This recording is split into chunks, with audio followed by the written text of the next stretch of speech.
Everyone,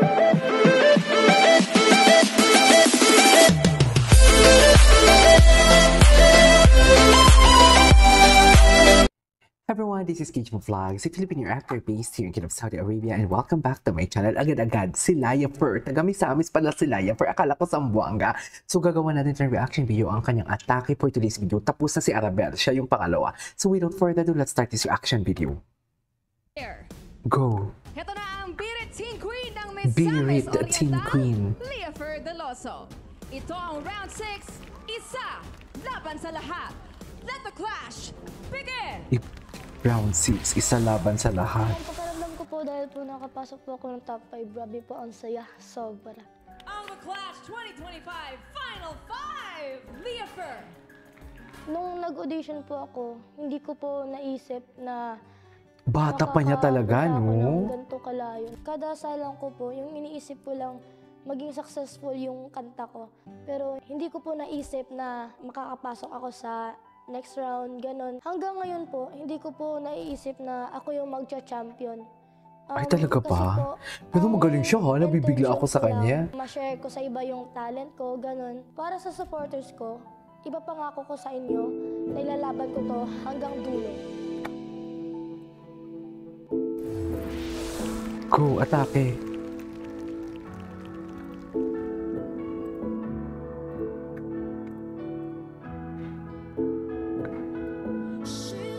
Ay!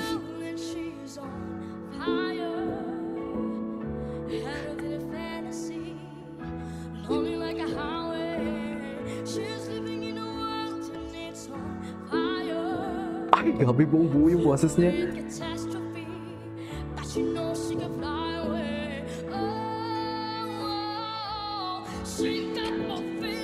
Oh, fierce.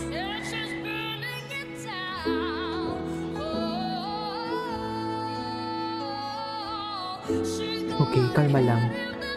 Kalma lang. Oh, wow. Oh, shaky.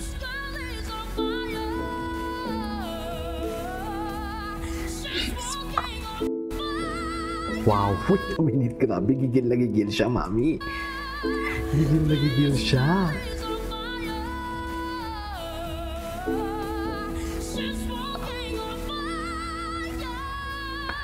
Grabe si Lea Fur.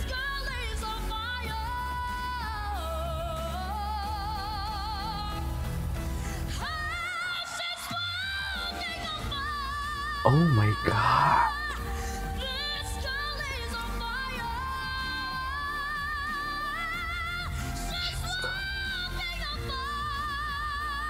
Grabe yung boses niya.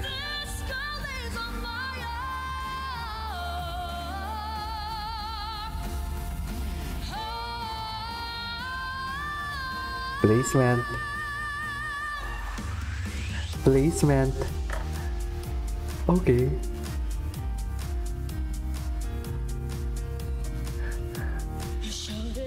Oh my God! Ang gaganda ng mga kanta niya. Ganda ng mga kanta niya. Wow, the low notes. Totoo ba?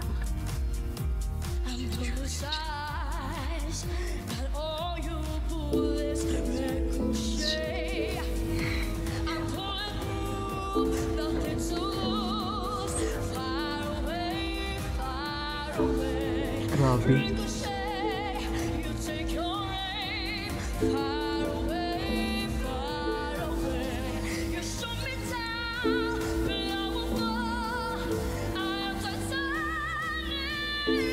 Nice.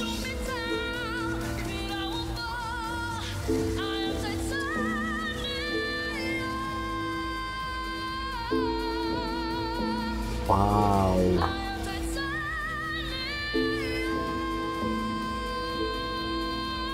Buong-buo yung boses.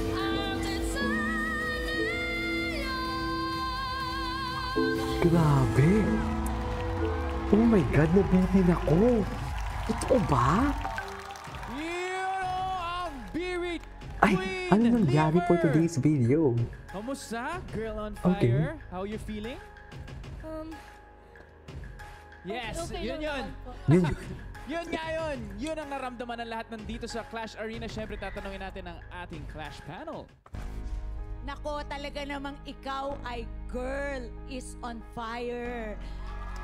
Pero alam mo Girls. yung generation namin, ang tawag dyan ay Sunog! Ayan, tama. Boom! Pumutok. Boom! Sunog! Burn! Ganon. Pero talaga namang apoy na apoy ang performance mo. Wow. Grabe. Leah Fer, Grabe si Leah Fer, sa totoo lang. I really enjoyed it kasi ang dami kong na-pick up sa performance mo. You were so grounded. Alam mo yung bawat galaw. You're also connecting to everyone, pati yung camera. Hindi na katulad dati ng sobra-sobra. Ngayon, saktong-sakto na yung mga Saktong-sakto galaw for mo. today's video. At grabe yung mata mo. Napaka-fierce at nangungusap sa performance. Naniniwala ka sa sarili mo na kayang-kaya mo. At napaniwala mo kaming lahat. Grabe.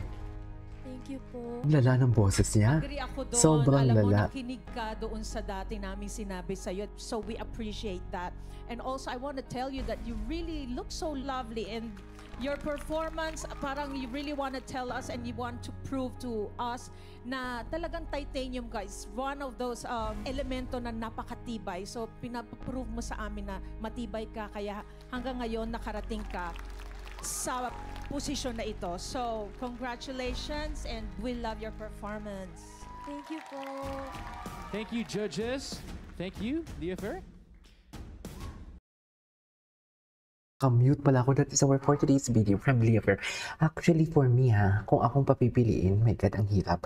Ang hirap mamili compare kay Arabelle and kay Leah Fer. Kasi iba yung characteristic ng boses nila. Pero pagdating sa performance nila, almost the same. Pareho ang atake nila. Fierce kung fierce talaga. Pero kung pagdating sa powerful na boses talaga, masasabi ko mas powerful ang boses ni Leah Fer. Tapos yung angas talaga ng face niya. Pero kasi ang ganda din kasi talaga kay Arabelle, kaya ang hirap.